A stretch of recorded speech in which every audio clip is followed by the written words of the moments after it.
Hello दोस्तों, तो यहाँ पे हमें एपिसोड की शुरुआत में फिर से 20 दिसंबर का सीन दिखाया जाता है जहाँ पे उस क्रिमिनल की डेथ हो चुकी होती है एक्सीडेंट से। और यहाँ पे रे पेनबर काफी ज्यादा शॉक में खड़ा होता है। लाइट रे के पास आता है और रे पेनबर लाइट को बताता है कि एक्चुअली मैं जापान में एक सीक्रेट इन्वेस्टिगेशन के लिए आया था, तो किसी को भी ये नहीं पता चलना चाहिए कि मैं यहाँ पे मौजूद था, तो प्लीज ये बात किसी को बताना मत। तो लाइट भी यही कहता है, ठीक है, ये बात मैं किसी को नहीं बताऊंगा।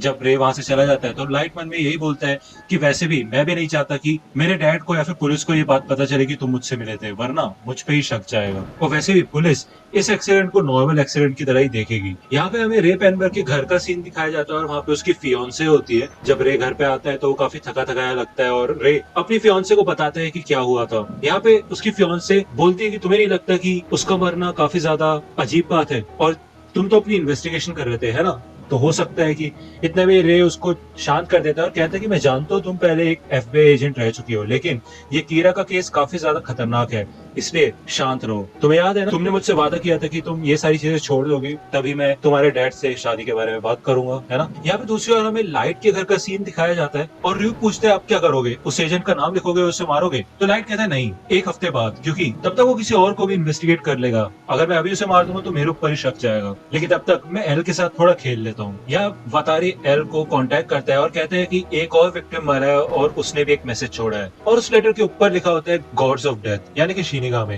तो पहले लेटर में लिखा होता है एल क्या तुम्हें पता है, और दूसरे लेटर में लिखा होता है शिनिगामी। तो एल कहता है कि क्या ये क्या कहना चाहते हैं कि शिनिगामी सच में होते हैं? तो यहाँ पे एल वतारी को बोल देता है कि पुलिस स्टेशन पे पूरी नजर रखना, क्योंकि हो सकता है कि कीरा कोई और भी मैसेज भेजे। यहाँ पे हमें दिसंबर 27 का सीन दिखाया जाता है, यानी कि ठीक उस एक्सीडेंट के एक हफ्ते बाद। यहाँ पे सबवे के अंदर लाइट खड़ा होता है और वो कहता है कि इतने समय से जो हम एक्सपेरिमेंट कर रहे थे आज वो काम आने वाले हैं। यहाँ पे वो र्यूक को बताता है कि मैंने एक चीज नोटिस की है, जैसे कि तुम जानते ही हो कि किसी के नाम लिखने के बाद ही हम एक्सीडेंटल डेथ या फिर उसकी डिटेल्स लिख सकते हैं, लेकिन अगर हम डेथ नोट में पहले से ही ये सारी डिटेल्स वगैरह लिखते तो हमें सिर्फ नाम लिखने की जरूरत है, उसके बाद वो चीज हो जाएगी। तो यहाँ पे र्यूक कहता है क्या बात है, ये चीज तो मुझे भी नहीं पता थी। तो यहाँ पे हमें लाइट के प्लान का छोटा सा आइडिया दिया गया होता है। यहाँ से रे पेनबर निकलता है और लाइट उसके पीछे चला जाता है और कहता है रे पेनबर अगर तुम पीछे मुड़े तो मैं तुम्हें मार डालूंगा, मैं कीरा हूँ। तो यहाँ पे पहले रे पेनबर काफी ज्यादा शॉक हो जाता है और कीरा उसे सावधान करता है और कहता है कि कोई भी चालाकी मत करना वरना मैं तुम्हें मार डालूंगा। यहाँ पे रे पेनबर बोलता है कि ये आवाज ये मैंने कहीं ना कहीं तो सुनी है। लाइट बोलता है कि पहले मैं तुम्हें साबित करके दिखाऊंगा कि मैं ही कीरा हूँ।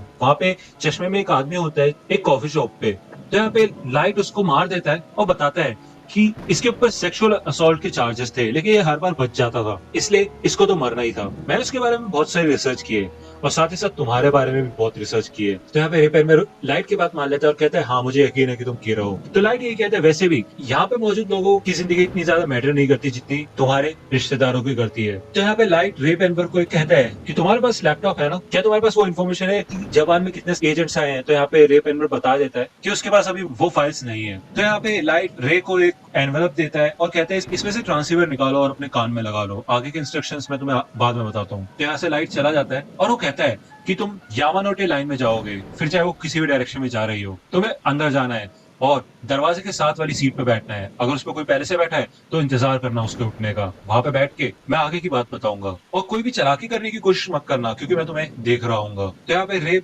बैठ जाता है और लाइट यहाँ पे पूछता है कि अब मुझे बताओ कि कितने एजेंट्स यहाँ पे आए हैं और उनका प्लान क्या है।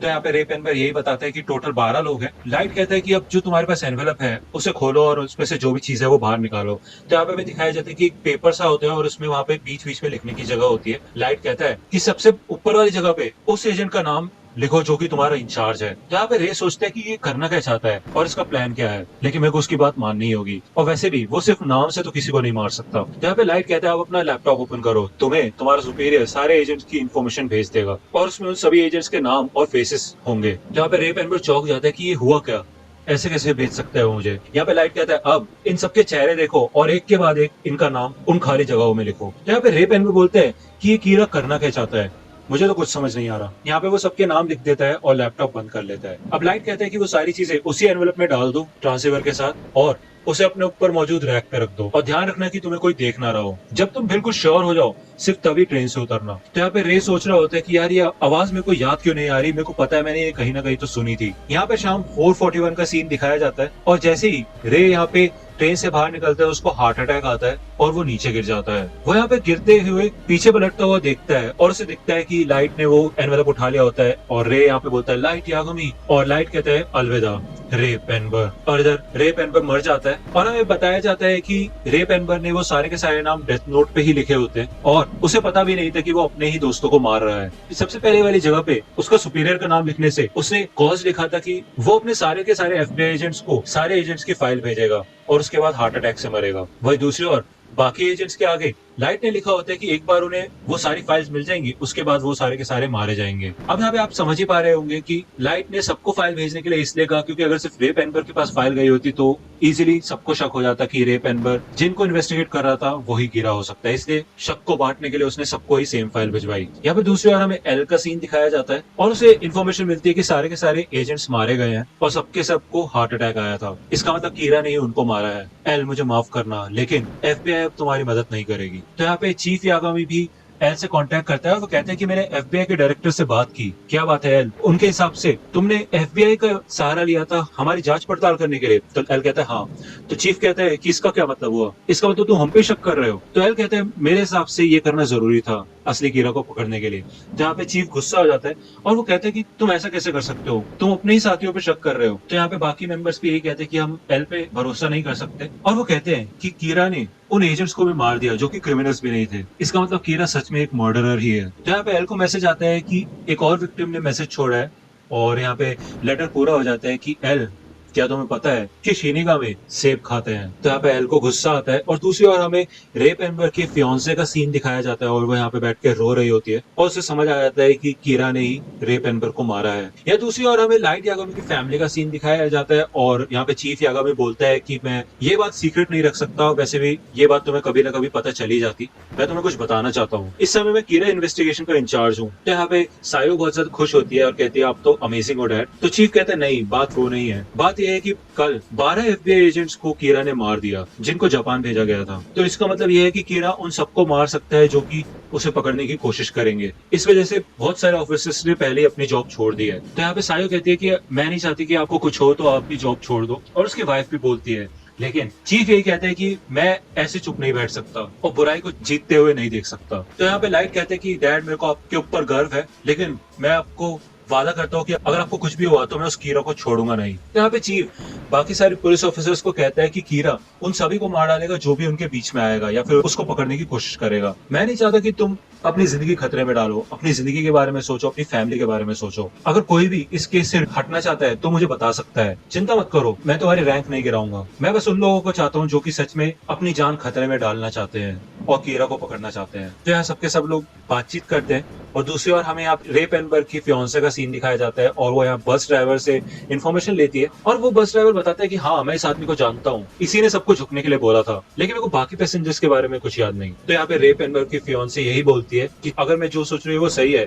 तो कीरा भी उन्हीं पैसेंजर्स में से एक होगा। अगर ऐसा है तो मैं इस बस के रूट से पता लगा सकती हूँ कि कीरा कहाँ रहता है। यहाँ पे हमें हेडक्वार्टर्स का सीन दिखाया जाता है और इधर चीफ होता है, वो देखता है कि यहाँ पे सिर्फ 5 ही लोग बचे होते हैं और छठा चीफ खुद होता है और चीफ ये कहता है कि शुक्रिया। यहाँ पे एल कहता है कि मैं तुम सब पे ही भरोसा करता हूँ। तो उनमें से एक ऑफिसर बोलता है कि एल ने कहा कि वो हम पे भरोसा करता है, लेकिन हम एल पे भरोसा नहीं करते और वैसे ही हमने कीरा को पकड़ने के लिए अपनी जान खतरे में डाली है। इसका मतलब समझ रहे हो ना एल, लेकिन तुम तो अपना चेहरा ही नहीं दिखाते, बस हमें ऑर्डर देते रहते हो। तो यहाँ पे वो मेंबर बोलता है कि ऐसे काम नहीं चलेगा, हम ऐसे काम नहीं कर सकते। तो चीफ भी बोलता है एल अगर तुम हमारे साथ काम करना चाहते हो कीरा को पकड़ने में तो क्या तुम हमसे मिल सकते हो यहाँ आके। तो यहाँ पे एल कहते हैं जैसे कि मैंने बोला कि मैं तुम सब पे भरोसा करता हूँ। तो यहाँ पे वाटारी लैपटॉप की स्क्रीन घुमा देता है और इधर एल टेक्स्ट करता है और कहता है कि जो भी मैं तुम्हें बताने वाला हूँ वो हम 8 लोगों के बीच में ही रहनी चाहिए। मैं तुम 6 के 6 लोगों से मिलना चाहता हूँ क्योंकि मैं तुम पे भरोसा करता हूँ, लेकिन उससे पहले मैं चाहता हूँ कि तुम सब पुलिस बिल्डिंग से बाहर जाओ और एक बार फिर से सोचो कि क्या तुम मेरे पे भरोसा करते हो। तो यहाँ पे हमें पुलिस एजेंसी के बाहर का सीन दिखाया जाता है और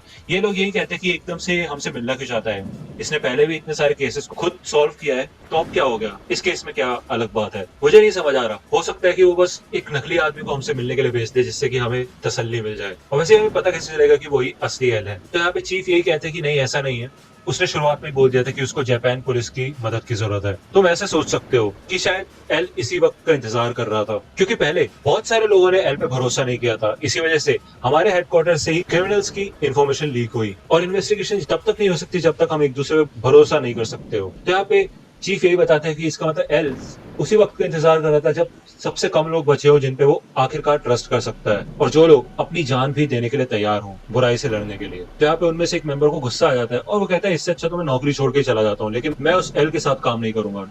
लेकिन चिंता मत करो, मैं तुम्हारा पीछा करते करते भी नहीं आऊंगा, जाओ जहां जाना है। यहाँ पे एल बता देता है कि मैं टीटो होटल में हूँ और मैं कुछ कुछ दिनों में होटल्स बदलता रहा करूंगा, और तुम अभी के लिए इसको एक हेडक्वार्टर्स मान सकते हो। अगर तुम मुझसे मिलना चाहते हो तो तुम्हें दो दो के ग्रुप में आना होगा, और एक ग्रुप के बीच में 30 मिनट का फासला होना चाहिए।